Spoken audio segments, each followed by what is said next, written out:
ನಿನಗೆ ಆಶ್ಚರ್ಯ ಉಂಟಾಗಿರಬಹುದು. ಅದೇ ಆಶ್ಚರ್ಯ ಸ್ವಾಮಿ. ಹೌದು. ಎಲ್ಲಿಗೆ ಹೊರಟಿದ್ದು ಅಲ್ಲವಾ? ಸ್ವಲ್ಪ ಸಮಯದ ಮುಂಚಿತವಾಗಿ ದೇವೇಂದ್ರ ಬಂದಿದ್ದ.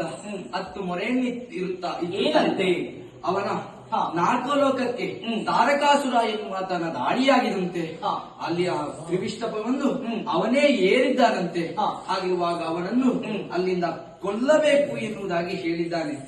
ಆದರೆ ತಾರಕಾಸುರನಿಗೆ ಒಂದು ವರವೆನ್ನುವುದು ಉಂಟು. ಏನೆನ್ನುವುದು? ಅರಸುತನಿಂದ ಮಾತ್ರ ಮರಣ ಎನ್ನುವುದಾಗಿ. ಆದರೆ ಹರನಿಗೆ ಸುತನಾಗುವುದಕ್ಕೆ ಉಂಟೇ ಹೇಳು ಈಗಿನ ವ್ಯವಸ್ಥೆಯಲ್ಲಿ. ಯಾಕೆಂದ್ರೆ ದಾಕ್ಷಾಯಿನಿ ದಕ್ಷಿಣ ಪ್ರಕರಣದಲ್ಲಿ ದಹಿಸಿ ಹೋಗಿದ್ದಾಳೆ. ಹಾಗೆಯೇ ದಾಕ್ಷಾಯಿನಿಯ ಮುಂದಿನ ಜನ್ಮವಾದಂತಹ ಗಿರಿಜೆ ಈಗ ಪರ್ವತವನ್ನು ಸೇರಿ ಶಿವನನ್ನು ಸೇರಬೇಕು ಎನ್ನುವುದಾಗಿ ತಪಸ್ಸನ್ನು ಮಾಡುತ್ತಾ ಇದ್ದಾಳೆ. ಈಶ ಸತಿಯನ್ನು ಸೇರಬೇಕು ಎನ್ನುವುದಾಗಿ